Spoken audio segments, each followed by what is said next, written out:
when AI first hit the scene as a video editor, I actually went into a depression. Marcus and Andrew are the hosts of the COS Business Podcast, who this week turn the mics on themselves to debate the future of work, creativity, and reality itself. When I was doing music, I was programming music on my phone, and I had musician friends who didn't think I was a musician. And it was an interesting thing. But then them telling me that made me go and learn guitar and all this stuff. And I already knew ukulele too, so I already knew I was a musician. I already knew I could, in order to know music theory, in order to make beats and all this stuff, but I was doing a lot of it on my phone and like just using auto-tune. Like a lot of people back in the 2000s thought auto-tune was fake and not real, and like you're not a real artist if you're using auto-tune. I think it's the same thing with AI in a lot of ways. True or false, those who are successful are a little delusional. I think you need to be delusional to be successful at a level that Steve Jobs was, but I don't think to be successful at a level of... How can we keep young entrepreneurs in Colorado Springs instead of them leaving for bigger markets like Denver or Austin? I want to go to Austin. How important is it to find a mentor early on in your entrepreneurial journey? It's probably the most important thing, and I wish I did this when I started when I started my music career, because I probably would have had a successful music career. I just wanted to do it all myself. I think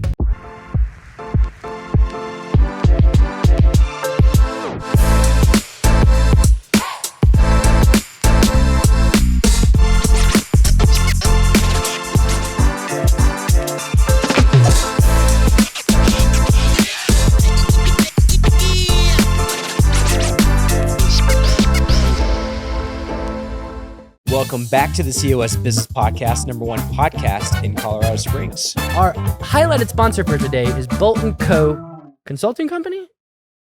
We'll take it over.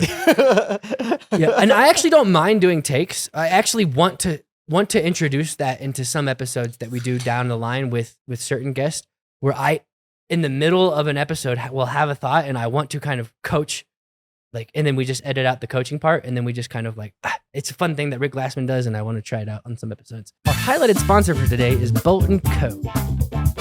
I can't do this, dude. I'm quitting. I'm giving up.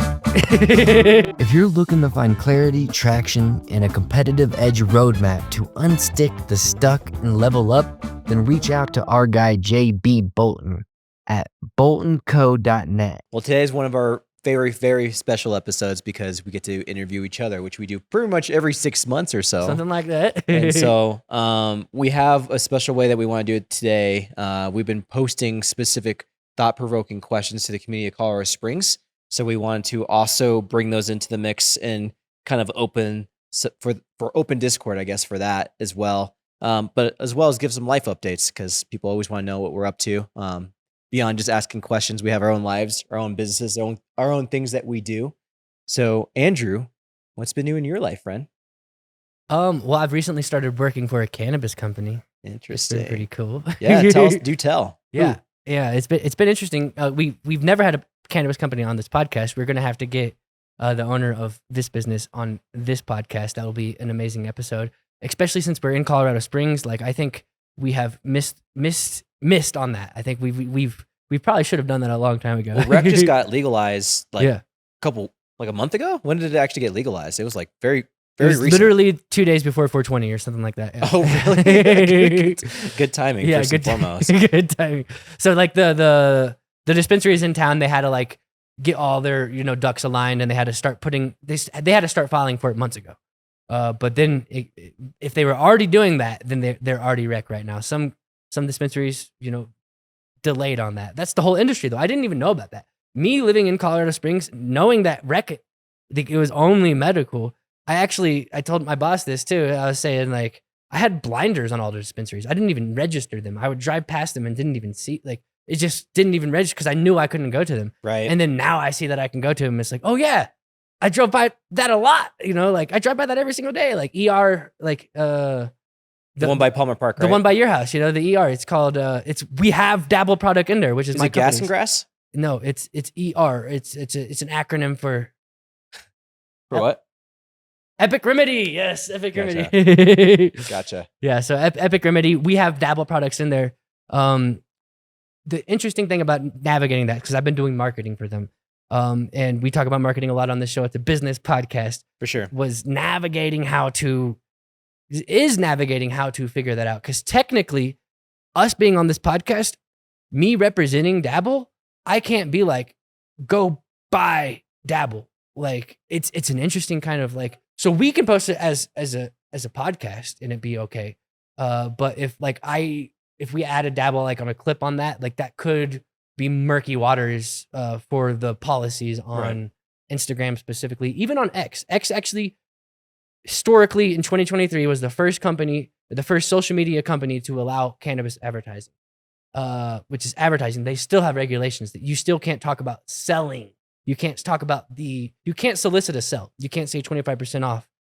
And I actually found that out at doing my own research, and I actually had to delete a couple posts because we like it's so haphazard with that industry. And well, it's federally illegal, and so like me as a marketer, I know for like over a decade like what the rules are and regulations for like advertising pot, guns because, or I mean the all the big ones, like even tobacco now, right? There's a lot of alcohol, a lot of restrictions, alcohol too as well.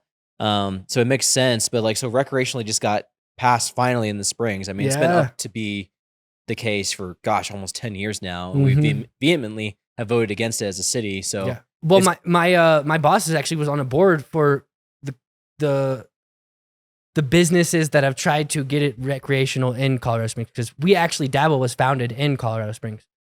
We had to move to Pueblo. So talk a little bit about Dabble too, like, and of course how long they've been around for. And they're not just like selling bud, right? They're like a little bit different. They have like an extract that. Yeah. So talk a little bit more about that too. Well, I learned that through interviewing my boss and just talking with him.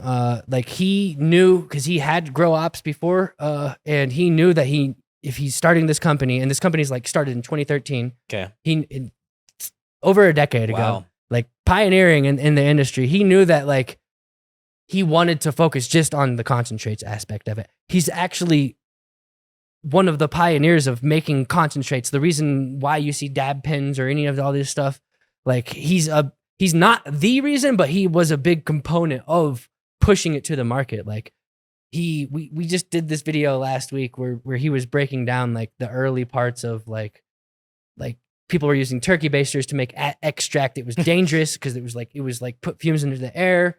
Like there was no regulations on any of it. And like he said he had, after starting his Mexican restaurant, which was supposed to like, as this was all becoming legal, his idea was to create a weed infused Mexican restaurant, which was going to be like a Chiba Hut of the but Chiba Hut didn't even do that. And I actually have a whole thought about that. I think Chiba Hut actually probably had original plans to infuse THC, but in 2012 or 13, I can believe that. It was decided that we don't want that. We don't want public places where people can consume. So that was voted against, but a lot of people were anticipating that it wasn't going to be voted against, including my boss.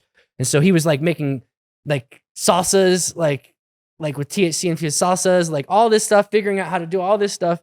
And he had spent all of his like money on this restaurant, and then that happened. Like he wasn't going to be able to do that. So he was also obsessed with like, he didn't feel safe with the way that the extraction process was like done. Like people were doing like giant turkey basters and like just making it even bigger, but he never felt comfortable with that. So like he invested like his last $18,000 in this like machine that was like more, I forget the name, like hydrocarbon, I think is what it's called, whatever. It's a different kind of process, but it was these guys that were like, they were making these machines in Colorado as a company, Colorado like extract machines or whatever it is. And like it was just really, it's a really fascinating story. We got to get him on the show to tell us. Well, it's like a wild west with pot too, because you're talking about like things that haven't been passed, things that are supposed to be passed that are not passed, and some people like doing R&D on things that might not even go into market. So it's like it's super interesting to me. And so for like folks at home that don't know, especially about like pot and stuff, like when you mean extracts and concentrates, like what is that of the actual like bud that people are used to smoking from like the 70s? Like what is that? Yeah, well, I mean it extracts the psychoactive chemicals. It extracts all the stuff out of it, removes the plant matter, which the plant matter that doesn't get you high, that causes all that tar, causes all that like bad stuff. It removes all that aspects. It makes it's a more pure form. It's more cleaner to ingest.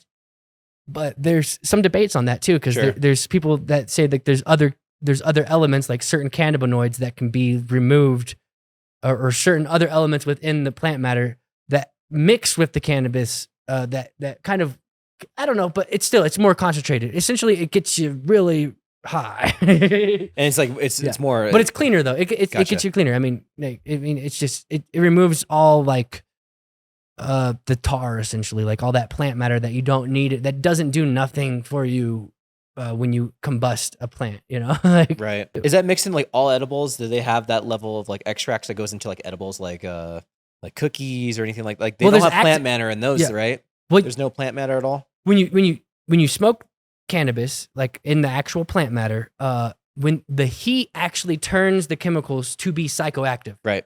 Like if you just ate a cannabis bud, it would not get you high. It has to be activated. And you have to, once you activate the THC, then it can get you high. We'd like to take a quick break and thank our sponsors. Pioneer Rodeo. The Pioneer Rodeo is back August 15th through the 17th at Norris Penrose Event Center with 2 nights of rodeo and wild demolition derby finales. Tickets go on sale June 1st. Details at pioneerrodeo.com. Bolton Co. Executive Coaching. Up feels better than stuck.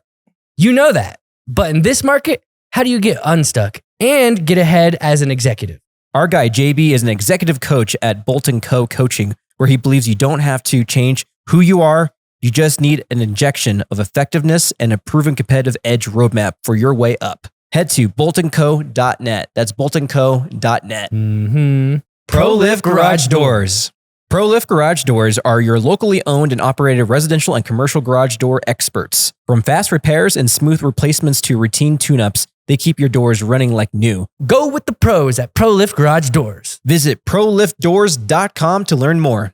Be Our Guest Getaways. Be Our Guest Getaways specializes in Disney cruise resort and theme park vacations. Planning a Disney vacation can be stressful. Let Be Our Guest Getaways provide you with concierge-level service for free. Learn more at beourguestgetaways.com. That's beourguestgetaways.com. Planet Duct. Planet Duct is the #1 choice for professional air duct cleaning in Colorado Springs and Southern Colorado. With state-of-the-art equipment and top-tier service, they make sure the air in your home or business is clean and allergen-free. Breathe easier with Planet Duct. Learn more at planetduct.com. Awesome Home Services. Awesome Home Services delivers top-notch HVAC solutions for your home. Whether you need heating, cooling, or system maintenance, they ensure your comfort year-round. Visit awesomeservice.com for your HVAC needs. That's awesomeservice.com. Proud American Electrical and Solar. Give Proud American Electrical and Solar a call today for all your electrical and solar needs. They are locally owned and operated business right here in Colorado Springs. If you're looking for information on solar, this is the company you will want to call. Check out their website at proudamericansolar.com.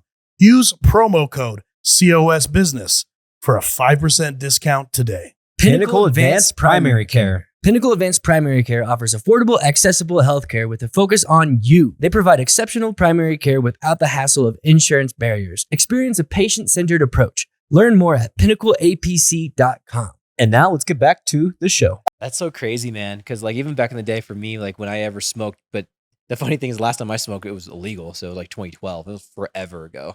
But like just to see all the things that have changed since then, even then, like Colorado was pioneering new things like in 2009, 2010. And like they already were like very proactive and new offerings. And so it's funny to see like all the different things that have come out since then and how the whole, it wasn't even an industry back then, right? It was just the drug industry, I guess, or black market industry, and how it's changed so much. It's actually super fascinating to me, and I definitely think like as far as effects and stuff like that, like obviously that's being researched and long-term effects. It's not great for you from some recent studies that they say, but like, you know, it's so funny how cultural narratives play different things. Like alcohol, for one, is I think, in my opinion, is much worse for you long-term probably and short-term as far as like how you act, how you get aggravated. You've never seen a stoned person like get in a fight or be belligerent or anything of that sort. It's kind of interesting to see these two worlds kind of collide. Although like a lot of UFC fighters, they like to smoke before. I think it calms them down though. Like I think it takes the edge off of like who it allows they them are. to focus more. Yeah. So and like they can be better at fighting, which is kind of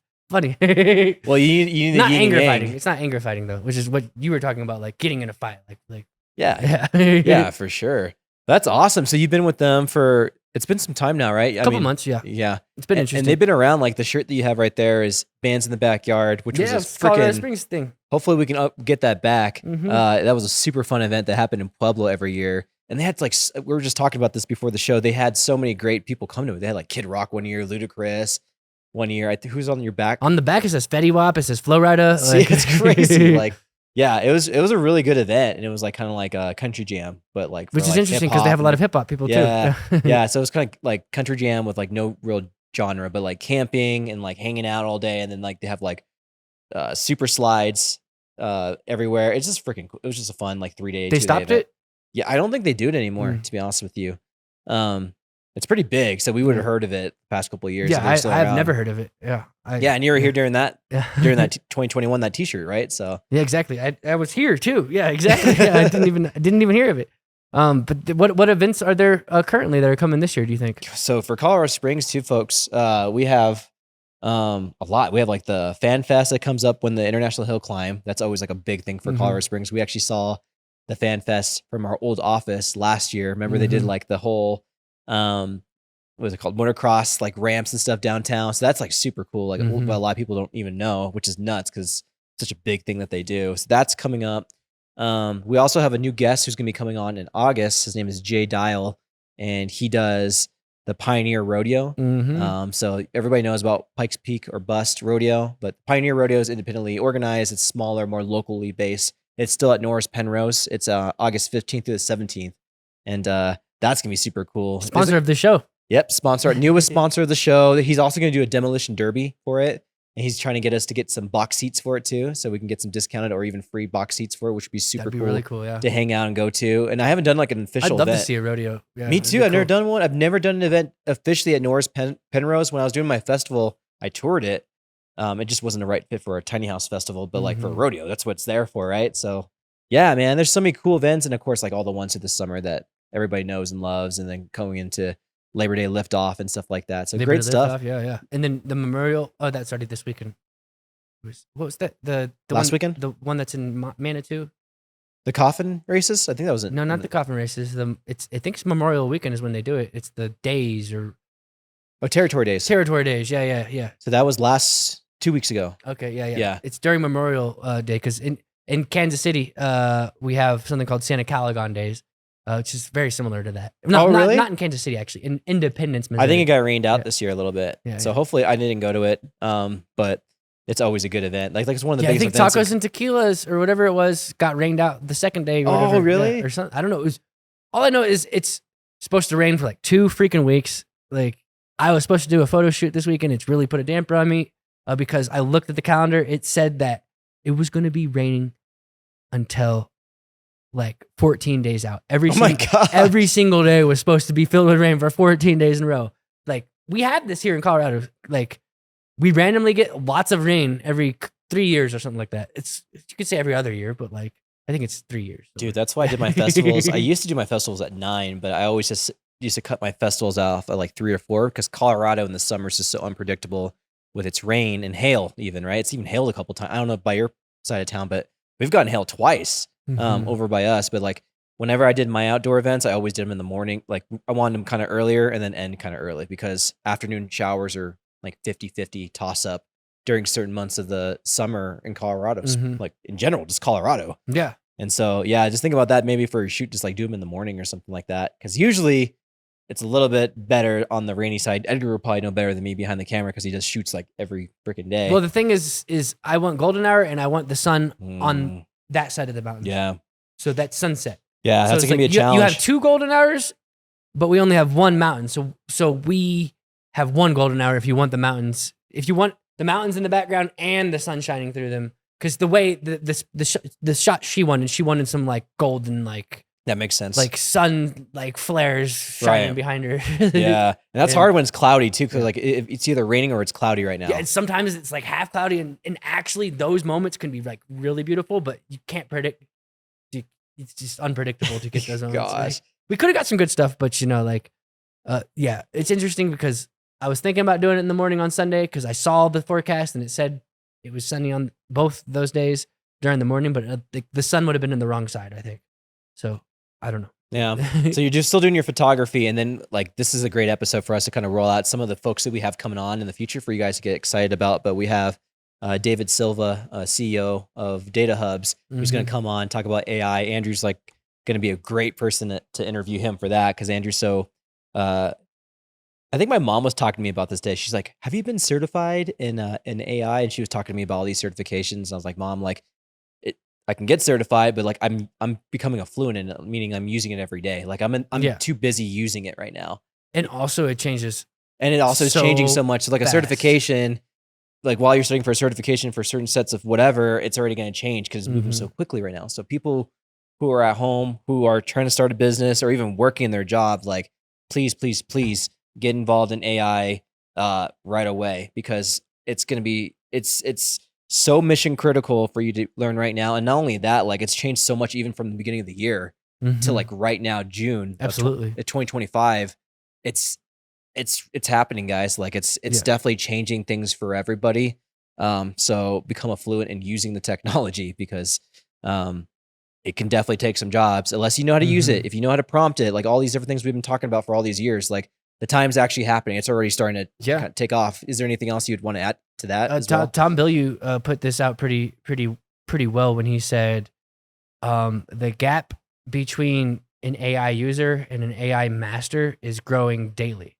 The gap between those two, meaning like it's evolving so fast that if you're not keeping up with it, you're just going to be able to use it on a basic level, which is good. It's still very powerful, but it's going to be harder to understand. So if, with that gap growing, if you're not keeping up with that gap, then in a year from now, you're going to be so far different from like, it's going to take a lot more work to catch back up because it's evolving so fast. So you want to make sure you're keeping up with that gap. And I'm trying to learn as much as I can, so much about it, because mostly just because I have passion projects that I work on, and that pushes me to develop those projects. But I also just like to fantasize about really cool stuff, and AI helps me with that, I think. So I don't know. Yeah, no, that's a great point, dude. This is so funny. So like anybody who does anything, like if you've had a business long enough, if you ever try to advertise on Facebook, it's notoriously hated by a lot of business owners and even marketers because of how clunky Facebook ads is. And so a lot of times it's like a lot of people are trying to get help on Facebook, and it's hard to get like a rep to talk to you. And then when they talk to you, like you kind of have to be really precise, unless you're kind of just fumbling around, not solving the issue, and maybe they won't help you with it. So I've had a lot of issues with a lot of clients lately, and they haven't been able to help me to the fullest capability. But the advanced voice model of ChatGPT literally has been with me and listening to things and talking me through things better than the Facebook reps. And it's like, hey, like there's a new offering from Facebook, our new tool here. Let's walk our way through that. I'm like, okay, I'm looking at this on my screen right now. I'm seeing these options. They're like, oh, okay, yeah, definitely click this button. And it walks me through better than a rep, which it's is very insane. agentic in a lot of ways too. Yeah. Yeah, it's very intuitive, right? So it's like anybody who's ever done anything who's like, I want to speak to a human, I want to speak to AI. Well, guess what? Like now I'm like, I want to speak to an AI voice model, because the AI voice model actually walks me through it together like a human would, but better, because they're able to pull in real time data for anything that I'm looking for. It's been super fascinating. So it's like been like my like customer service agent who's like literally sitting on my table with my phone up and just listening to what I'm doing and then help me. It's been there for so many different things recently. It's actually kind of scary how quick it is now. Before, if folks were using it, it took a little while for it to respond. Now it's like instant. Yeah, and it's only getting better. It's the worst it'll ever be right now.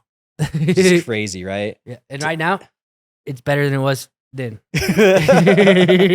So talk to folks about VO3, because that's also like a. I don't know much about VO3 actually. I just watched the video, so we'll talk about just like in general, like I'm more obsessed with Google, Gemini, and what they've been doing. Yeah, I've actually fully abandoned ChatGPT or OpenAI. Actually, I lie. I use the API in certain applications that I code still, but I don't use ChatGPT. So I use OpenAI's models, but I don't use ChatGPT as an interface, which it's a great interface for the memory, the global, like the way that they handle things. But Google's Gemini has surpassed it in certain ways. And I think that they are going to Ask Jeeves them. like what they did to Ask Jeeves, they're going to do to ChatGPT. Yeah, if any folks are old enough to remember Ask Jeeves, that was the search engine until Google overtook it. Google's really good at so at first Google they lost the mobile market. They lost that game the first few years or the first year, And then they decided we're going to dedicate half of our resources to figuring out mobile. And then they decided they're going to dedicate all their resources. And then they dominated mobile. Like, it was crazy. They went from like just totally losing it, fumbling, and it seemed like they weren't going to pick it back up. But Google's really good at they know systems. They're insane. Like when it comes to businesses, like the way that they operate is just so beautiful, and like I think is a pinnacle. I like to say pinnacle because it's funner to say than pinnacle. But This guy, dude. But it's a pinnacle, dude. But it's also a crazy time because, I mean, right now, June 2025, I feel like it's finally hitting the threshold for a lot of people who use AI on an everyday basis, where there's actually video being generated where we can't pick up the deep fakes with a lot of things, which is super fat. Like they had several that were released in the past couple weeks of like a guy interviewing two girls on dude, when we started this Times conversation, Square. I thought we were AI for a second. It was crazy. No, it's nuts, dude. Like seriously, look up that video of a guy interviewing it's a couple people in Times Square. It looks crazy. There's even one of a guy doing stand up, and that one looks I've seen that nuts. one too. And then cut to right after that, the beginning of this episode, and see if you feel like this is AI. This felt like AI when we started. Yeah. I swear, I had that thought. Yeah, it makes you really think about like simulation theories. They're like, oh my gosh, are we just closing the loop here? Yeah. Like, are we just trying to find out that this has all been a simulation? Like, it's getting that. Yeah, which nuts. came first? The Yeah. the chicken or the egg? Yeah, yeah, for sure. It's crazy, man. There's so much going on there. Like again, if you're young, and if you're in your 60s and you're just like, hey, I'm gonna retire soon. Like, screw y'all. Like, I'm done. Still look at it. I mean, obviously, your career is already kind of probably closing up if you want to close up at this point. But like, if you're young and you're not paying attention to this stuff, like, pay attention to it. Use it. Dive in. It's like anything else. Like, just dive in and play with it. Look at YouTube videos of people doing different prompts and doing different things like Andrew's doing. If you want to dive into that, it's so mission critical for anybody at home to use this stuff for real. Yeah, the problem is when people think of AI is they think ChatGPT. Right. AI is much more than that. AI is solving issues with health. Like AI is doing so many more things. So it's like when you were talking about being 60 and stuff like that, it's like there's certain things that AI is solving that within 5 years, being 60 may be like being 30. Yeah, exactly.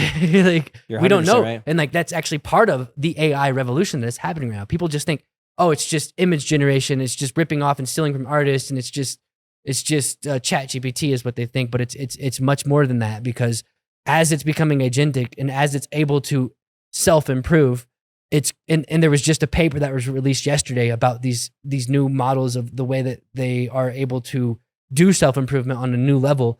And as they're able to do that, they're going to be able to push and break reality. They already are breaking reality in a lot of ways. And it's actually, that's probably one of the most scary things about it, is because the change that's happening so fast. It's like when AI first hit the scene as a video editor, I actually went into a depression. I was like, this was 2022, and that's crazy to think that it's already been 3 years, like I was like, it actually sent me down a path actually. And I think it's sent me down a path of where I'm at right now. It made me reconsider even wanting to do or even focus on doing video editing, because I figured it would just be able to do it with a click of a button, and it will be able to do that. And I know it because I've tried to help develop some of the software for it, but I've also been on the front and just seeing at the level that it's improving, the way that it's getting better, the way that it's able to figure out harder problems. It's just actually just like literally a year and a half ago, maybe even just a year ago, I saw someone like an influencer talking about how bad AI was at math, and he wasn't wrong. And he was wrong because he was outdated. I remember thinking that. I was like, he's thinking like 3 months ago. Yeah. And that's how fast it's moving. Oh, it's crazy, man. Yeah, I think good at math. I think that there'll be like a full-length movie being done here within a year. Whether that's in the theaters or not, it doesn't really matter. Darren Aronofsky already worked with VO3 with Google. He's Darren Aronofsky. He's a director. He's made some of the most coolest movies ever. And he did a film. And so it's a mixture though. It's not just full VO. He's actually using certain actors for certain parts, and then certain VFX aspects he's generating. So it's like he actually worked with Google on this project. I think it's already out. Like you can find it, I think. We're going to take a quick break to thank our sponsors. Reveal Med Spa. Look and feel your best at Reveal Med Spas. With personalized plans that deliver real results, radiant skin, restored confidence, and natural rejuvenation. At Reveal Med Spa, we see you more than just aesthetic and wellness treatments. We provide a safe, judgment-free space where you feel valued, heard, and supported. Visit revealmedspas.com. I think it is literally just that too. We'll just double check. Book your next session at revealmedspas.com. That's revealmedspas.com. Home Day. Buying a home shouldn't be overwhelming. Home Day empowers you to save on your mortgage by putting you in control of the process. Lower your cost and take the next step towards home ownership with ease. Visit gethomeday.com today. Fast Signs. From banners to vehicle wraps, Fast Signs delivers custom visual solutions to help your business stand out. Their team ensures your message is clear, bold, and effective. Get your signage needed handled at fastsigns.com. That's fastsigns.com. Epic Eyewear. Stylish, affordable, and designed for adventure, Epic Eyewear has the sunglass and eyewear you need to see life more clearly. From the mountains to the beach, protect your eyes with high-quality frames and lenses. Check out their collection at epiceyewear.com. And by the way, Andrew, we do have a special discount, COSBP15 for 15% off, I believe. Cars Helping Charities. Turn your unused cars into a meaningful contribution with Cars Helping Charities. They make it easy to donate your vehicle to support local causes. One of the local charities that we like to support on behalf of Cars Helping Charities, actually, and part of their sponsorship is Mattersville. And check them out too. They're awesome. They are a tiny house community for veterans suffering with PTSD. They have a property out in Yoder, Colorado, and then they also have one in Sedalia, Colorado as well. Donate today and make a difference. Visit carshelpingcharities.org. That's carshelpingcharities.org. Dream Accounting Solutions. Take the stress out of managing your books with Dream Accounting Solutions. They provide reliable expert accounting services tailored to small businesses. Simplify your finances at dreamaccountingsolutions.com. That's dreamaccountingsolutions.com. Exponential Impact. Exponential Impact is driving innovation and entrepreneurial success in Colorado Springs. Supporting startups with mentorship, funding, and community resources, they help businesses grow and thrive. Learn more about their impact at exponentialimpact.com. That's exponentialimpact.com. And now let's get back to the show. Yeah, Google's doing a lot of. I don't know how long it This is what I love about what's going on right now, because it's now activating what makes us best as a country, which is like competition, man. Like literally competition, because the race is on. Because literally, if you don't think it, it's take it from me right now. Like we're definitely in a cold war for AI and the race of AI. Who can, AGI, who can develop AGI faster, exactly. which is artificial general or ASI too. But the best thing about the US is that like the top dogs, most of the top dogs are within the US and they're competing head on, and it's like the coolest thing to ever see, right? You got OpenAI, you got Google, you got Grok. Anthropic. Yeah, you have so many different companies, and it's like one week you're like, holy crap, Google's like dominating everybody in all these aspects, and then the next week it's, hey, did you know that Grok does this better, or Claude does this better, or whatever it might be. This month, the schedule for releases is insane. Grok 3.5 is dropping this in June. And then just tell folks at home like who owns Grok and stuff too, so they know. And just this guy, dude. Elon. Yeah. Elon Musk. Elon Musk owns X, and X is creating XAI, which is run on Grok, which is their model. And I was trying to like really make sure I was accurate as I was thinking there, because you could think Tesla is doing Grok, but no, it's X, which is crazy because X is Twitter. Yeah. And I don't think if Twitter wasn't bought, do you think they would be doing a large language model? No, I don't think so either. Yeah, I don't know. I don't know what was going on with Twitter. It's just like where the priorities lie with these tech companies. Like they're just going to try to be like Snapchat. We didn't even think you listed off all those ones. We didn't even say Llama. Yeah, which is Mark Zuckerberg's one. Like which is just as good as Grok actually. Yeah, I think both of them suck, but they're good. But again, like the essence of competition just makes everybody better. So that's why I'm saying like it's so important for us, especially as someone who's, I mean, obviously very nationalistic, the way I think about like the AI race for us as a country. I love them getting as competitive as they possibly can with it, because it just makes us all better, right? Yeah, because DeepSeek is the Chinese one. Yep. And they came out in January, broke records for minimum of the budget, like a fraction of what it costs to build all the other ones. And that was like right after like Stargate, the $500 billion operation was announced, you know, that's actually a really cool operation. There's a whole video that dropped about like what they're building and like this massive data. I watched that video, by the way. It was So a really good like one. Yeah. brief little like sub note, like what's Stargate? That founder who's doing that, like he was an interesting guy. SoftBank? I think so. Yeah, he started out doing like crypto and stuff, and and then he realized he pivoted into building data centers, and that's a good pivot. Yeah, no joke. Yeah, I don't know too much about it actually, about startup. It's collaboration, I think, with SoftBank, OpenAI, Oracle. Mm-hmm. Yeah, Larry Ellison? Mm-hmm. So those three, huge three, right? All, I think all billionaires, are collaborating for that is it 500 billion? So $500 billion, right? 500 billion? I think it is $500 billion investment. It's in Texas, right? Yeah, It's the data center is beautiful. And look, folks at home, like we have to do this because the one thing that we are behind in as a country is like the data centers and the power. And also educating our youth. Yes. yes. But like we're so behind on that. Like if we don't do that, we already lost the race because their bandwidth for things they already built, the power that they already have over there in China is already there. We're not even building. We need the chip factories. We need to bring all these here. You know, and I love, like, I think it's important. Like, it's great. I love it out. Dude, so the race is on. I know we got off on the tangent about that, but like AI it's been, I mean, every part of our lives, you know, because we're at the edge of that. We're, you know, in our careers where we're have to utilize this technology to make the best of our careers because it's going to make us even more like, I think one day for you, seriously, I think you could be the chief AI officer of a company. Seriously.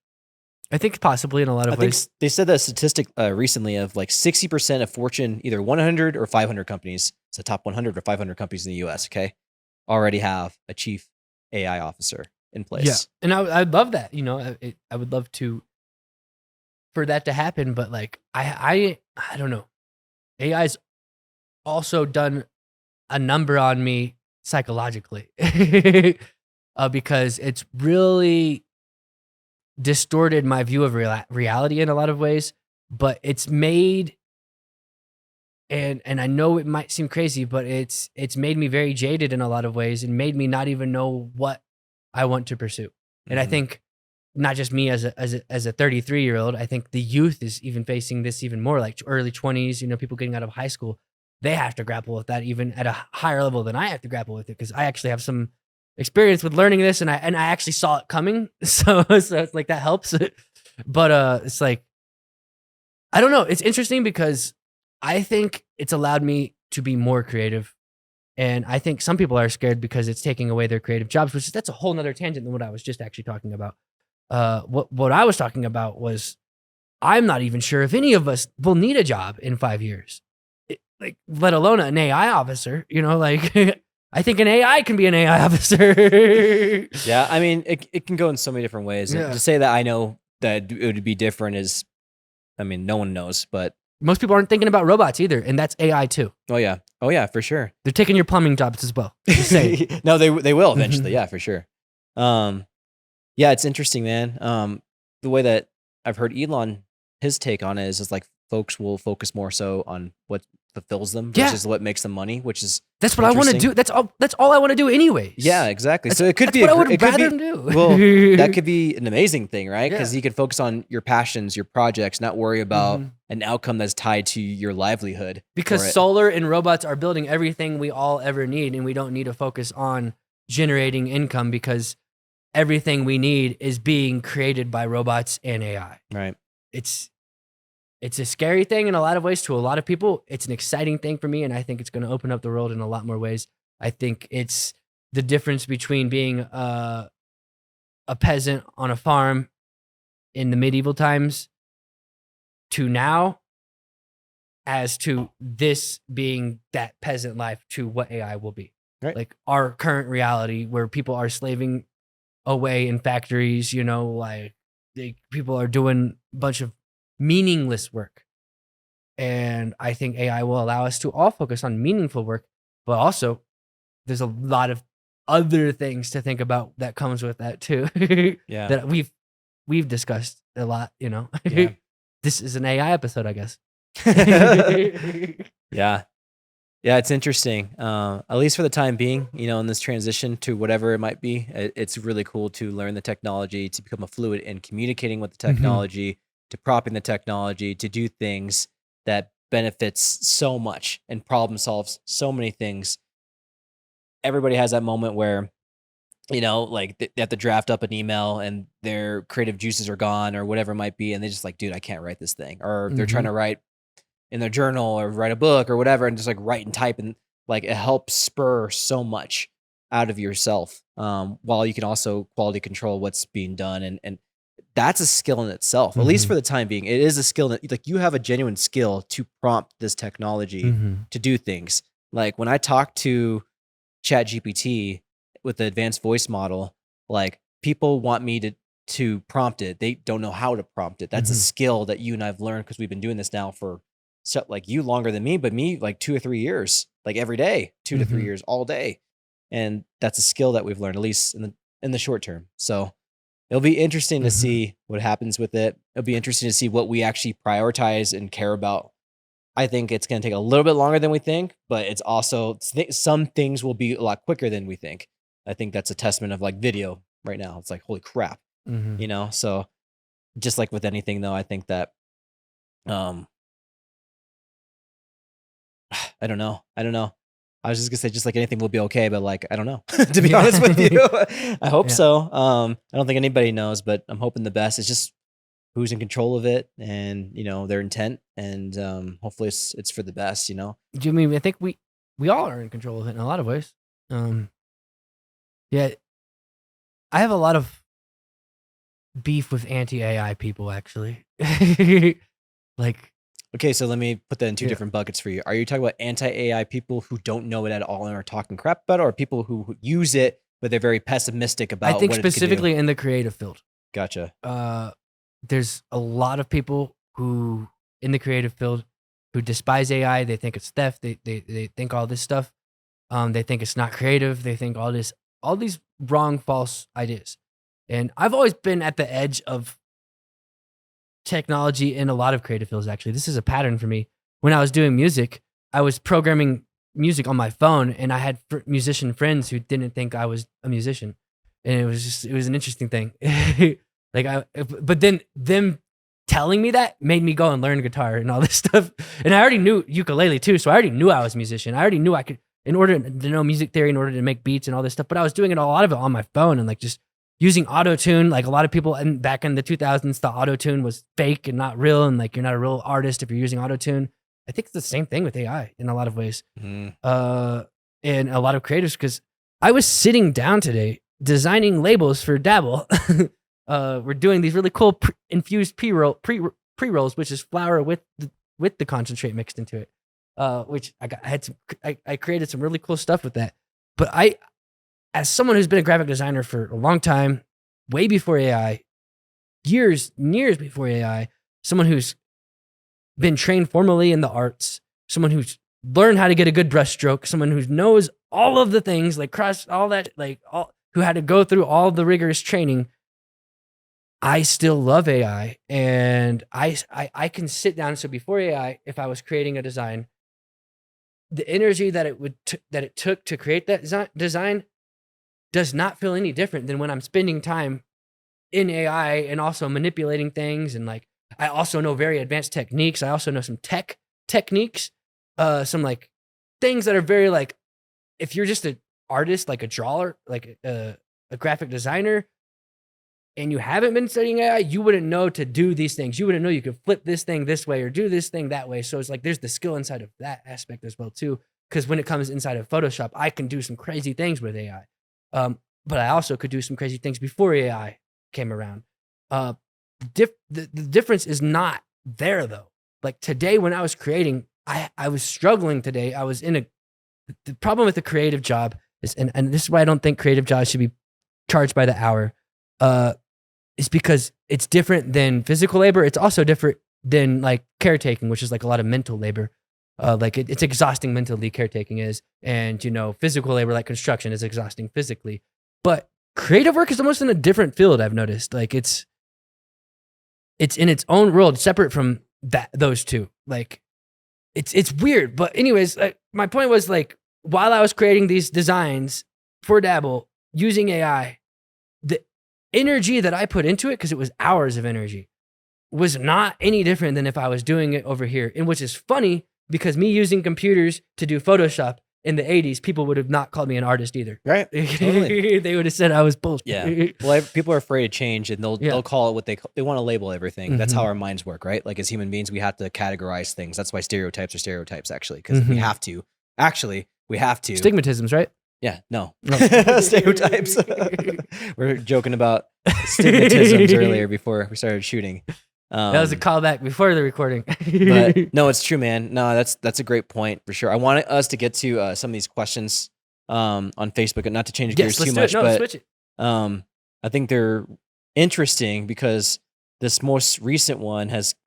I mean, they've all gotten some level of engagement for sure. And it's for anyone who's doing like social media stuff, like watch what we're doing on our page. We're doing some really cool stuff. What Marcus has been doing with these questions is a really good strategy that I could apply to Dabble. You know, or you could apply to your construction business or whatever business you have. Like, look what we're doing and try it out. Hey, and Gary V has said, hey, don't trip on Facebook organic, because he thinks it's coming back in a really big way, which I think so too. I mean, did I make you think of Gary V by what I said? Because I was quoting Gary V was what I was. Oh, thinking. were you? No, yeah. I didn't even know that. I didn't even make the connection. Yeah, because I wasn't quoting him, but that's what inspired that thought. Because you gotta do his voice though, dude. Yeah. You gotta do his voice. The problem is, what is a really good phrase for him? He likes to say brother a lot. I know that. He actually influenced me to start saying brother, actually. Well, that's funny. So it says, how can we keep young entrepreneurs in Colorado Springs instead of them leaving for bigger markets like Denver or Austin? Oh yeah, that was a good question. And why should we? I want to go to Austin. And that's a good question, because that's what you know. Edgar wants to go anywhere else. Anywhere else? Well, for someone who, and I've told this before, but like someone who did leave this town because I was disenchanted with what I found here originally when I was younger, living here, and then when I graduated college and trying to seek out an entrepreneurial community with mentors, so on and so forth, is like I didn't find the. And again, this is me through my own perspective. Yeah, exactly, I didn't dig certain places. Because where you went, it's no different than here. Right, for sure. Yeah, technically a smaller town, right? Yeah. But like at that point, I felt like this, that this town didn't have an enriched community of doers who are actively able to mentor people who are just trying to reach up and just become somebody, who are just looking to be a shadow for free, to garner as much wisdom as they possibly could, because they were just hungry. That's why I was just hungry, man. I would have worked for anybody for free at that time, you know? And I left disenchanted because I didn't feel like that the city had that. And I know there's still young people who still feel like that here. Now the town has changed a lot since then. In fact, I feel like it's way better than it was, 12 years ago. But it still has that stigma because, like, again, a lot of people don't know about exponential impact, which is nuts to me. Like this is an incredible spot where entrepreneurs who are like striving to do anything in the tech space or even just anything in general should come here. It's a free co-working space, and you surround yourself with people who are doing amazing things. Speaking of AI, like there's so many great entrepreneurs coming out of here that I talk to on a daily basis. I'm like, man, you got to talk to Andrew because you're blowing my mind and honestly talking over my head with some of this AI stuff. And it's just, you got to surround yourself with that community. And I feel like a lot of people still have that stigma about this town.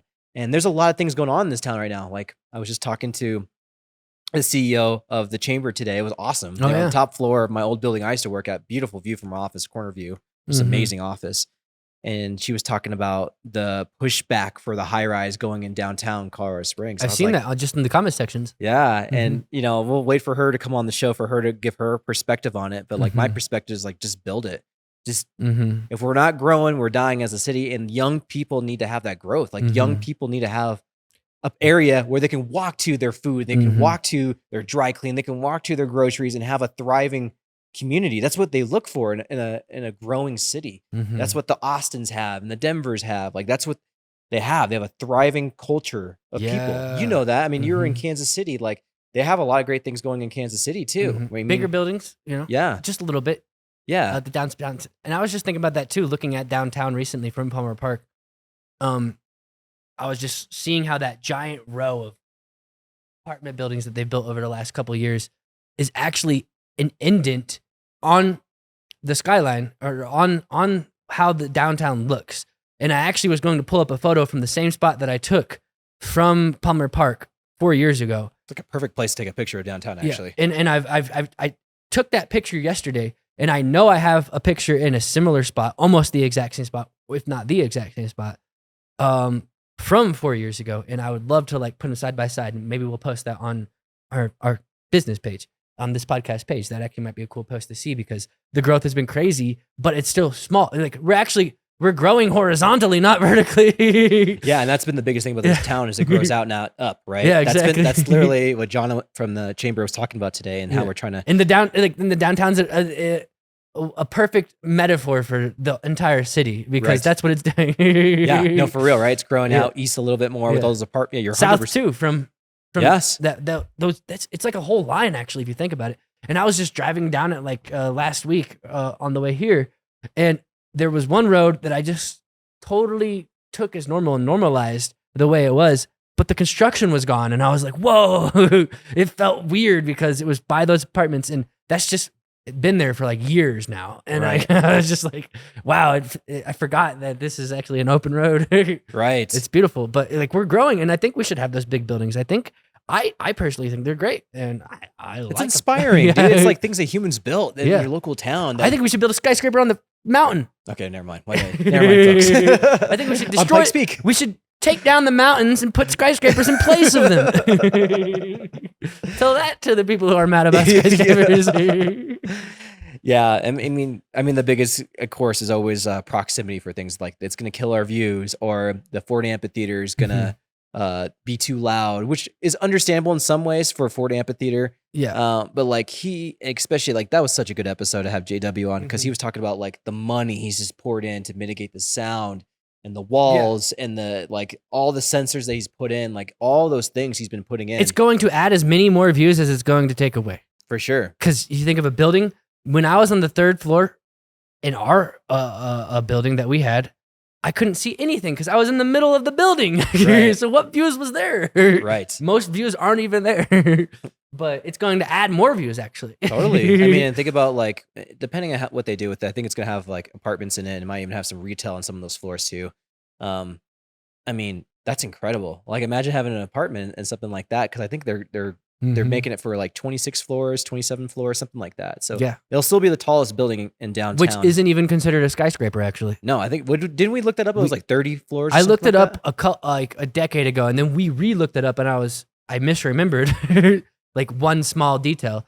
But yeah, it's something like 40 or 50. Something like 40 or 50, yeah. Okay. So yeah, I mean, again, like you're going to get that pushback with anything you do that's going to be outside the norm. Trust me, folks. Like I did a freaking tiny house festival. Nothing's more unique as far as like doing a weird random thing, right?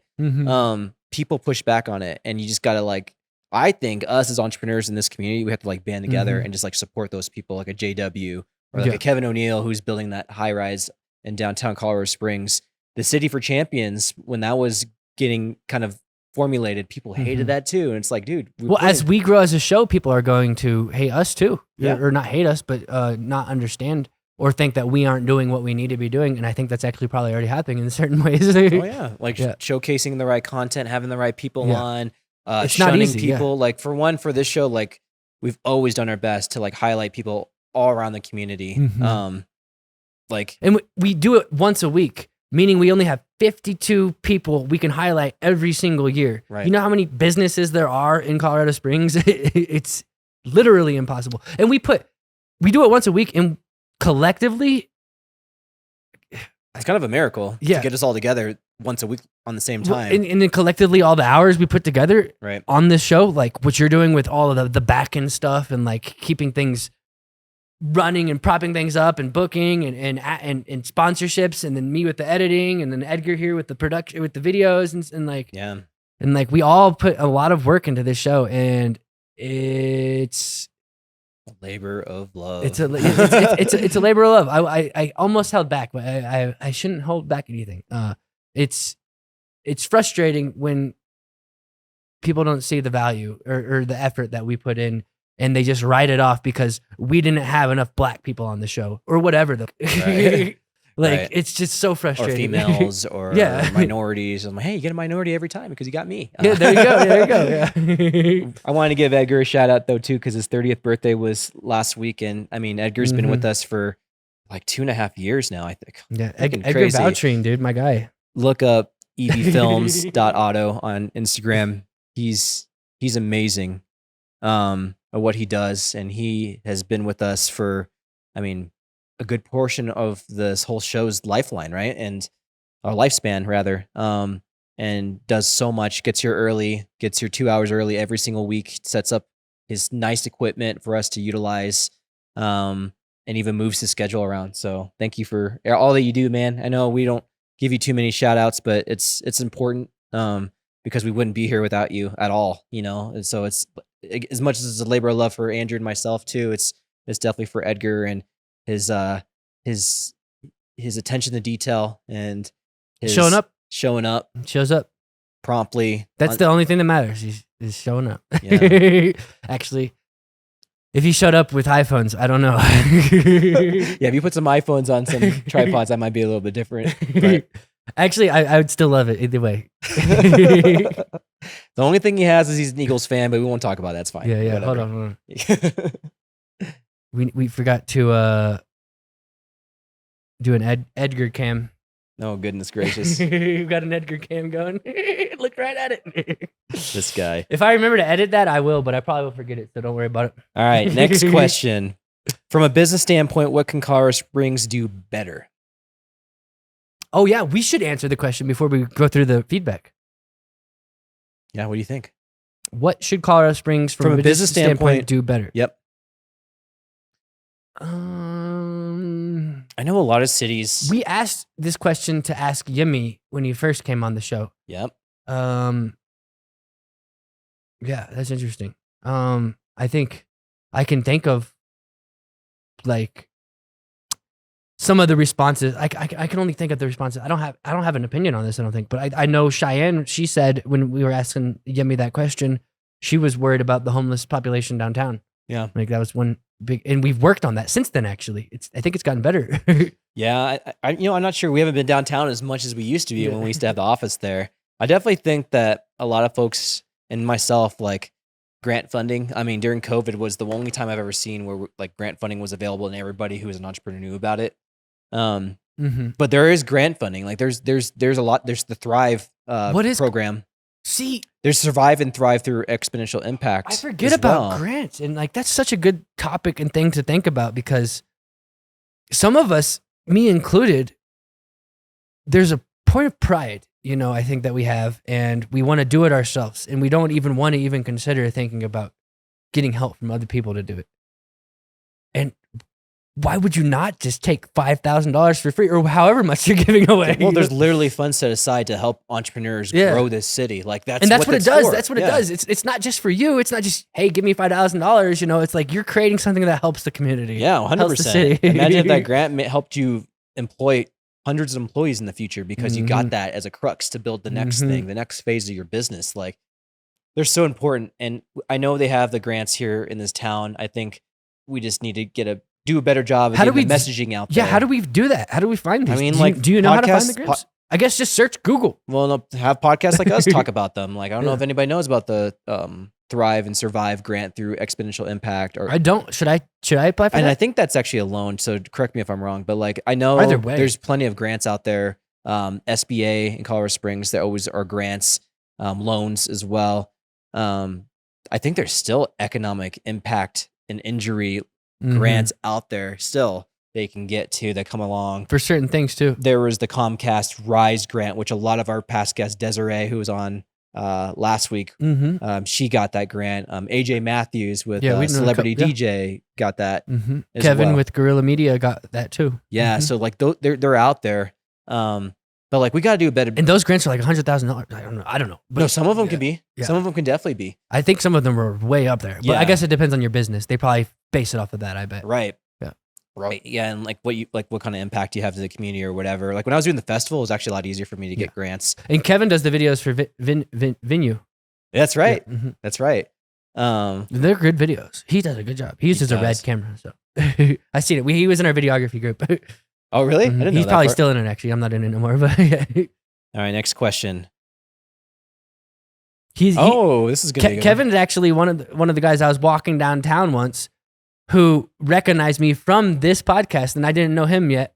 Oh, that's cool. Yeah, man. he's like, "Hey, you did a podcast." Chris Lawler. Yeah. I don't know if you met him yet. He recognized me in Wayfinder Coffee one time too. Is he a videographer guy? Yeah. Okay, I thought so. Yeah. Yeah. Interesting.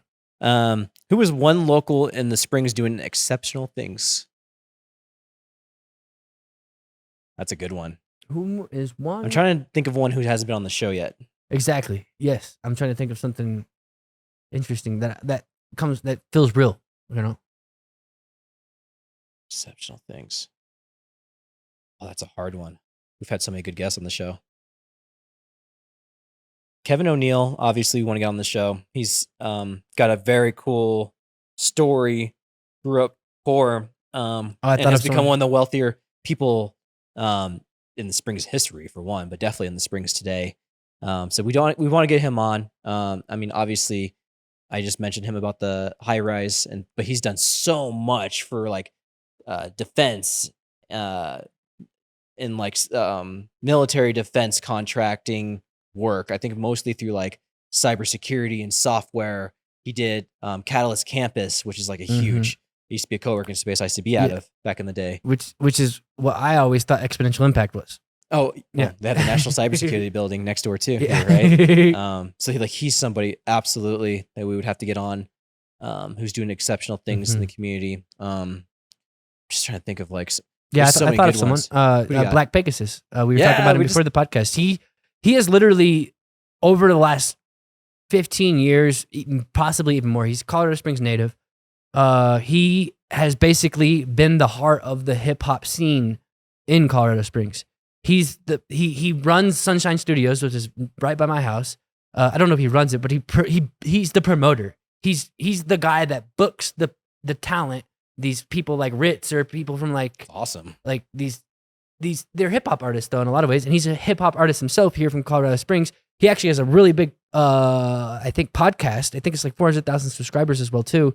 I think when it comes to the hip hop scene in Colorado Springs, he's doing big things. The business of hip hop or the music industry, right? I mean, bringing it here. I mean, hip hop. Like we had a whole debate about it last year. I was like, hip hop has died in a lot of ways, and like I don't see it very much here. I mean, we have Terry Josiah and his crew doing things that they're doing as well on the too. Show. Yeah, and doing awesome things as well too. But like, I think like. That's a great one to highlight for sure, man. He brings so many big hitters, like not big hitters, but like big musicians to this town, like just because of him, like because he knows the connections and he books them here and he makes it happen here. It's actually interesting because Ford Amphitheater was going to be called Sunset Amphitheater. Yeah, and then, like, it was actually infringing on Sunshine Studios a little bit. Yeah, I could see and that. It actually probably would have been good for them. Yeah, because people would accidentally go there.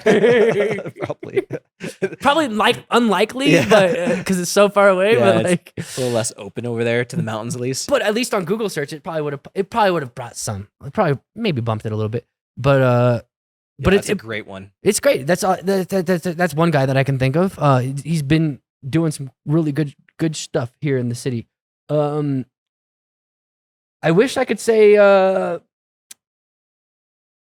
Sanders, the owner of our Perry Sanders. Perry Sanders, but I don't know if he's doing much here anymore in the city. Yeah, that would be an interesting one to follow up on because I mean I don't know what's for public consumption yet. I should ask Tiffany because Tiffany cuts his wife's hair. Oh yeah, but he and tell folks at home like what he does specifically. I mean he's basically like invested in the entire half of downtown. He did the La Baguette. And Antlers, he's an investor in the Antlers, part owner, I think. The Sanders Building law firm, which is a law firm where he represents. Speaking of hip hop, I mean, he is the hip hop lawyer.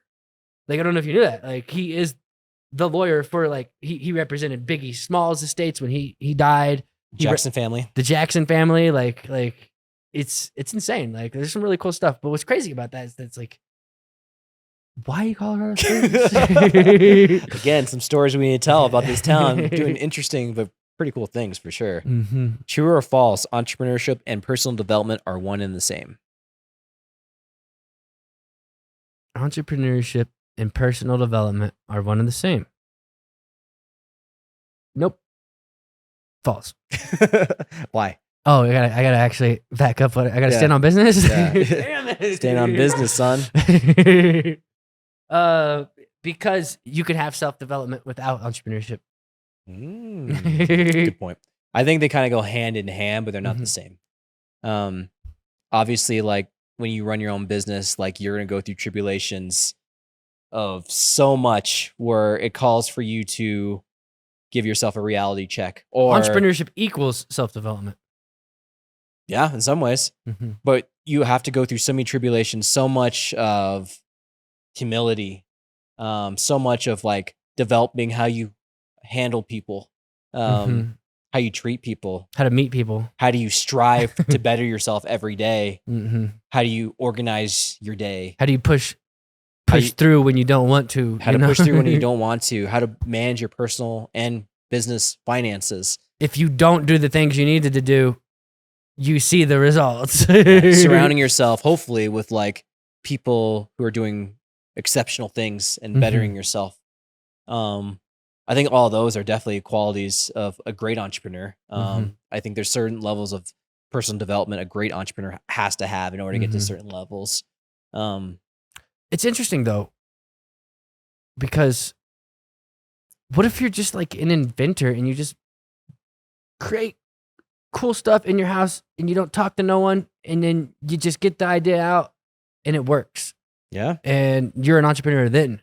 Yeah. You're obviously growing in different ways, but you don't have to develop those people skills if you don't want to, I don't think.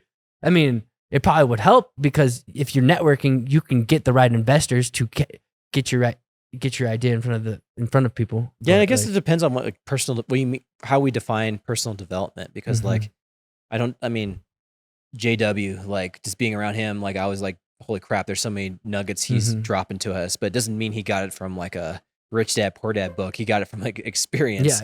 And like the things that he was talking about, like, you know, raising funds and building things of hundreds of millions of dollars was just which was super inspiring to me, and a key takeaway for me with the way he thought about that. I was like, it was like a click moment for me, almost like he's thinking about being good at investing. If I could just tell myself I'm good at finding funding, like then I'm going to figure out how to be good at finding funding. Right. And I wanted to do that. And like, I didn't even think about it. It's a huge skill for an entrepreneur who wants to build something huge and great. Yeah. Right? I mean, something That's a bigger what scale. every big entrepreneur has ever done is they found funding. Like it's important. And as an inventor, that's important too as well too. Right. What did Nomer say? We love you, Nomer. You have the best comments, by the way. We'll leave it at that.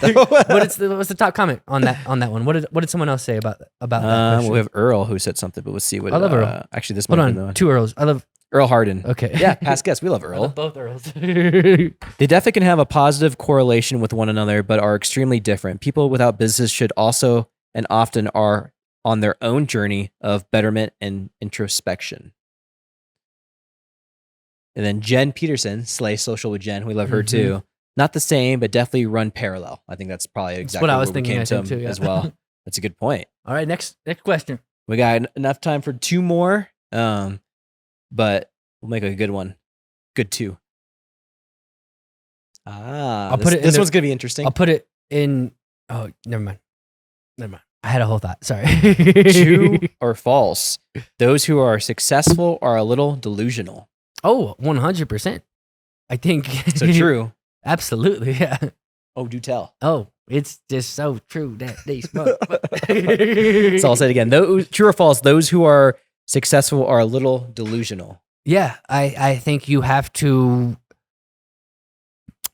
What's that? Steve Jobs perception field, deception field, disruption field. I know exactly what you're saying. Yeah. Field of. Is it is it illusions or delusions of Granger, but it's a is that what you're talking about? You have to have a constant field. It's okay, I know what it means. So I don't remember what it was, but I know what it means. So it's basically saying that you need to have a loose grip on reality to be able to think of new things, to be a distortion field. I think that's what he calls it. Yeah, I mean, the basic point that he's talking reality distortion field is what he calls it. So if you have the Exactly. reality distortion field, that means you can take engineers who are good, and if you imbue this reality distortion field on them, they have to think outside of what is possible in order to bring these new technologies to us, or in order to invent and be creative. And what was a question again? Where it's delusion is what? So the question was, those who are successful are a little delusional. Okay, that's such a vague question because success is so defined by so many different people in Right. so many different ways. Right. Like you got to make sure. Well, fit it into your box. Yeah, of course. I mean, my box. I mean, I don't think you need to be delusional to be successful. I think you need to be delusional to be successful at a level that Steve Jobs was.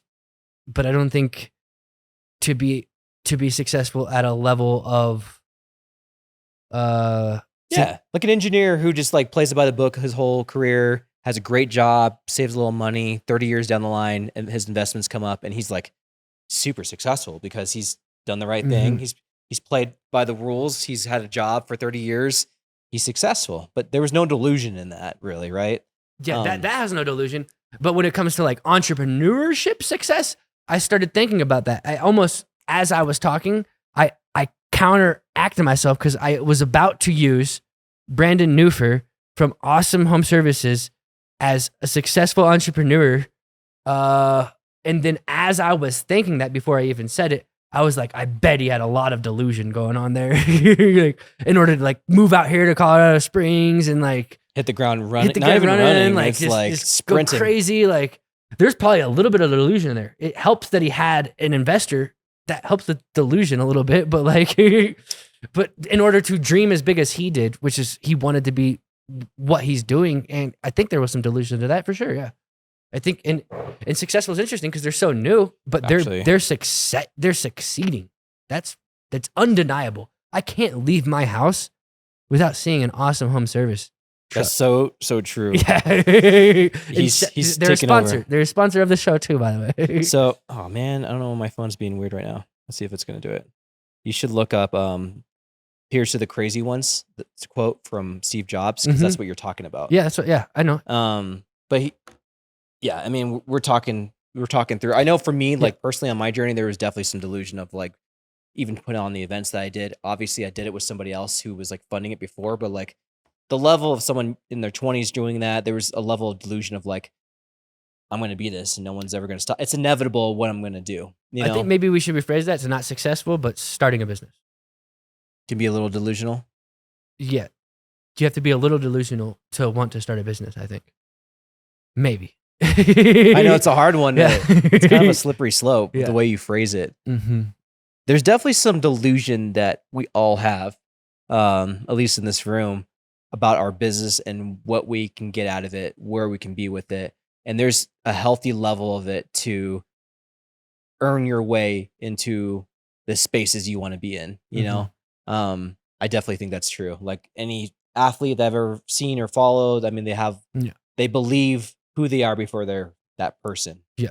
And so in some ways, that's kind of a level of delusion. I don't think it's delusional to say want to start a family business or to start a restaurant. You Right. say that's not delusional. There's a clear path laid out for there. Actually, there's resources there for you. The Totally. city will help you make that. That's actually something very, very, very, very possible to happen. I think the delusion comes in is when the person who's starting this business, he's come from a family who, you know, one brother's a drug dealer. This guy's doing this. Like no one's succeeding at all in life. And for him to think that he can go start a restaurant, that's maybe delusional to him on a micro level, but on a macro level, it's not delusional.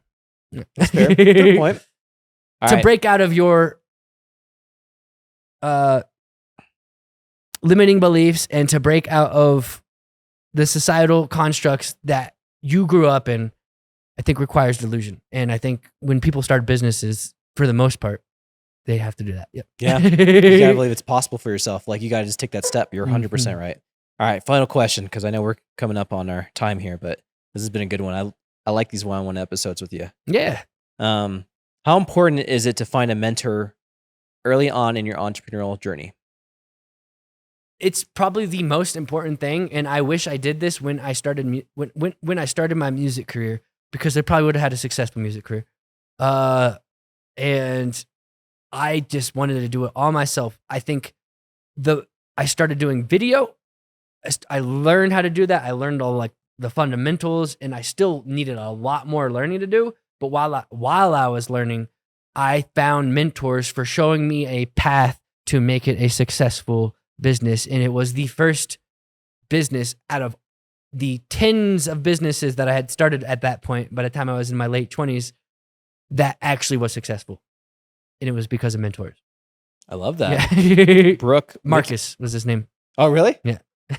Brooke Mikulus, whose husband, Not you. who owns Kinship Landing. So Brooke Yeah. Mikulus, who owns Kinship Landing, commented on this. Oh, We sweet. gotta get them on too. We've been trying to get her or Bobby or both on. That'd be awesome.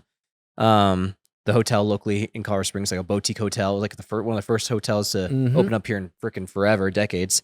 If you're looking to skip a bunch of unnecessary hurdles and bumps in the road, it's essential. If you're okay with learning from your mistakes and taking things slow, it's less necessary, in my opinion.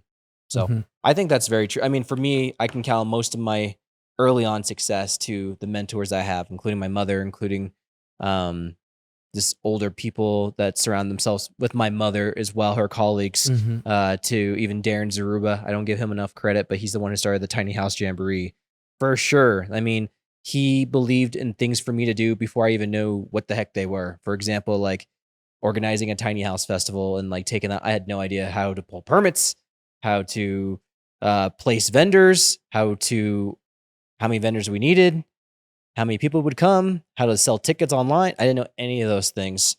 And when someone believes in you and someone gives you a way to hack their ignorance tax, meaning like, hey, listen, don't do these 5 things because you're going to find yourself hitting your Not head just against someone a wall. who believes in you, but someone who is proven in a path that you want to pursue. They're literally a proven entrepreneur that you can look up to every day and like spitball with. Because my mom can believe in me, but she doesn't know a thing about selling video. You know? Yeah, I mean, a lot of things that I even say today, sometimes I'll say, hey, let's go put feelers out there and do this. Like that was a Darren thing that he taught me, like different vernacular that I say. Oh yeah, vernaculars. Yeah. that he has instilled in me, or that he even unknowingly probably instilled in me, that I still use today. What's his name? Darren Zaruba. Where's he at? He's still here in town. I believe he is a part owner of the Union's Printers home. Let's call him. Yeah, let's call him right now. Darren, hotline. The mentors like that, absolutely. My mom. I mean, my mom put me around like auto dealers when I was like 6. Yeah. So your mom was mentoring you, like yeah, not just like believing in you, but actually like showing you things. well, having confidence to Teaching talk to you, somebody, like, you know, like, hey, my name is Marcus Yeah. Alvarado. I'm Patty Alvarado's son. What's your name? Like, for them to see a little kid do that was probably like, holy cow, that's cool. You know, like if I saw a little kid do that, I'd be like, that's awesome. You know. I mean, those little things like that, having confidence to walk in a room and feel comfortable, like that's so hard for people who haven't done that before to do. You know, there's insecurities about that. So yeah, I owe a lot of my early success to mentors and just people who believed in me too, like mentors, and then also people on the sidelines who didn't know, but they freaking believed in me, man. Like they just believed in me, and like the festival, like I probably wouldn't have kept doing it, but people believed in me. After a certain amount of time, I probably would have just been like, okay, let me do the next thing, because I had shiny object syndrome back then. But like people believed in me to like build something great, and I'm glad they did, because like once we made it to the ranch and you were there, like that's like the pinnacle of what I want to do with it. Like beautiful venue, like outdoor, great group of people who are knowing what they need to do with their duty. Like that was it running full steam the way I wanted it to, and only it was because of people who believed in me before I even did any of that stuff. And so I think that's so important to entrepreneurship. Selfless love, man. Like your mom or whatever, like your brother Carlton freaking paying our Was he paying our freaking, Patreon our for the last 5 years, $5 a month. That's awesome. And I had my good friend Nick. Shout out Nick. He was a Patreon subscriber for a year before his credit card just renewed or whatever. That's Yeah. cool, man. Like that you got a lot of friends back home that support you, and that's so important because like you'll look back and be like, man, like remember when so and so just kept paying and we found $50 on this card or whatever it might be. Like just people who there's nothing better, man, especially when you're in the thick of it, like we both have been, and things get super scary, super lonely, super isolated, and you still have those people who are like, dude, you got this, man. Like I freaking believe in you. You got this. That means everything. It means everything. So, It does. It feels really good. It's insane. It feels weird sometimes too. I don't know. Maybe that's just me.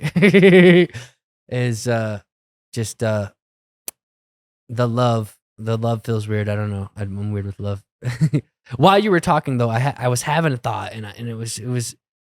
I was listening to you, and so I bookmarked it, and then it went away. So there's a feeling that comes up Yeah. when, I mean, because you could probably feel my emotions come out from that. It means so much to me, and I'm like a loyal dog to the people who have had my back. Like, it's anything, if you know of a spouse, friend, partner, whatever it might be, who is an entrepreneur, who might not say like it means the world to them. It does, especially when they're going through the things you might not even see. And there's so many of those things that happen that you don't know that someone's going through, and you only know a portion of the story. And even just listening, Yeah. we talk about that all the time on the show. Just listening. You don't have to have the answers. Don't always have the answers, like because you can't. We're human.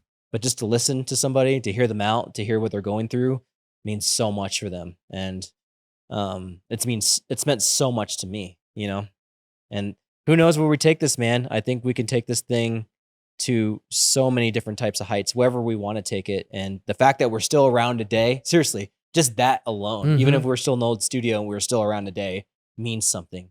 Because there's a lot of people who have been in our space who started podcasts, and they've been amazing podcasts. But like the one thing that really is a marker of success, I believe in my heart, is like consistency, like showing up. Even when people weren't listening or viewing or whatever, just like freaking showing up, Yeah, we show up every single week. That's for sure. It's insane. We've seen so many people, come and go in a lot of ways already, just in the last 5 years. 5 years is a long time. It's incredible time. It's so long. I mean, I've saw marketing companies pop up and go, like people who started podcasts with their marketing companies who I was like, is this competition or not, or whatever, and I haven't even heard anything of them for like years now, and like just seeing people come and go. And we've had so many people on the show. It's such a beautiful thing too, because like people from like 4 years ago, 3 years ago, who are on the show and then can see it now and then be like, wow, I was on that and it's still going around. That's incredible. Like that's I don't know. It's an interesting aspect. The cool thing is that we weren't technically supposed to do this together. No, The way that we met was a connection through Brian, our good friend. But I wanted our relationship when I first met you, and it was not I wanted, it was just like how we met, is I wanted you to produce my podcast that wasn't even existing at that point. Yeah, you didn't even know if you wanted to do it completely, right? Right. And I was just kind of, again, putting feelers out there of like doing my own, because I knew you were doing yours at a high level. And after a 2-3 hour conversation at Wayfinder Coffee, we decided, hey, let's just do this together. Let's make this thing a business. And that was 4.5 years ago. Yeah, and that look at was- us now, Yeah, that was interesting because we also met again at it's now Treehouse Cafe, but it was something else. It was Frank's spot. Pike's Perk. Pike's Perk, yeah. We also met again there where we strategized about getting coffee sponsors. That's right. That's right. We don't even have a coffee sponsor. And that's kind of crazy, because I'm at one every day, multiple ones a day sometimes. So I'll look out there for sure for some coffee sponsors for real. Yeah, we were thinking at a different level then, and you weren't even coming on board as a co-host at that point. Like that wasn't even part of the original plan when you came on board, like, yeah, that was interesting and evolve. I wanted you to feel like you could be more dedicated to the show. And so that's why I was like, we need to make sure that we make you part of the show. Yeah. And so that was important for me to have you being a co-host as well too. And I think that's been a beautiful experience as well too, because that allowed you to really feel like you could dedicate yourself to it, I think. Yeah. Mm-hmm. Yeah, no, it helped a lot. I love talking to people. So, yeah, whenever I got that green light, that was awesome. Mhm. And the funny thing is, like, that was right around the time we were doing the Santa episode and Rich Fierro, Elijah's episode. Elijah's episode. Like, those are some great First episode, yeah. He few brought ones. his dog. Yeah. Yeah, Matthew, Shem, like a lot of those first ones were awesome. Mm-hmm. Yeah, it's been awesome, man. Matthew, yeah. Yeah, because at first we were just, I kind of set it up where like we were just going to like tag team it. Like you host this one and I host this Yeah, one. that's what we did Yeah. for a while. We had to do that actually. It wasn't even just a choice. It was literally we only had enough cameras And mics. and enough space because we were in a tiny room. Yeah. Yeah, that was interesting. Yeah, that was a beautiful time, and it's just grown, and we've just persisted, and I don't know how, but we have. Sometimes it just so many takes that. times, so many times, like it could have just been easier to. Actually, most of the time, it's easier to quit. Right. It's easier to not do this podcast than it is to do this podcast. Right. All the time, actually. Right. Yeah. Yeah, for sure, man. It's been one hell of a journey, and I'm excited to see, folks like at home, like this past like 6 months or 12 months, specifically, at least for me, like I've never been more approached about the show or never been like said, hey, I saw the JW episode, and what is it like to get an hour of that guy's time? He's like more harder to get on camera than the mayor of Colorado Springs or whatever. You go to a coffee shop every single day, so that makes sense. So my only outing is Plumber Park, and I've only been recognized once, and it was a previous guest, and it was a couple weeks ago. So, so it wasn't a random person that I didn't know. But I know when we first started running ads, when we were still in the small office, I had got recognized 2 or 3 times because we're doing even more now, which is weird. But we were doing more local stuff, I think. Yeah. Then at that time, more hyper local, and at that time, like. I remember going to Palmer Park within like a 6-month period, like being recognized by like two different people that I didn't even know as I was walking. And it was just interesting. And that's actually how I met Lane Wright, who actually came on the show last year. I was at Safeway and he said, hey, aren't you the guy that does that podcast? And he had been friends with Gabrielle, who he was also friends with Patrick Murakami. And like, it was just a connection of how he was able to even see the podcast, just because that's that Facebook testament that you always push that I don't like. Yeah. But like it's true though. Like although Facebook isn't the best place for a podcast, for a hyper local podcast like us, it has allowed us to get recognition in ways because of your Facebook strategy. It's so crazy, man. Well, it's been good, brother. This has been awesome. Cheers to more episodes like this. You want to close this out? I once was fond of a person.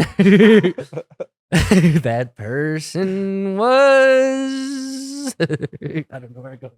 This guy. Right. We're going to cut all of that out. All right. We'll see you guys on the next episode of this podcast. Make sure that you subscribe, you like, you follow, you do the damn thing. Greens, beans, hams, tomatoes. All right. Sorry. Awesome. I totally just cut that out. You do the outro. What? All right, guys. Well, I don't know if we're gonna keep that in, but if we don't, we'll have to do some outtakes of that. But this has been the COS Business Podcast, and we'll see you guys on the next one. All right. I can't do any of that when we have a guest.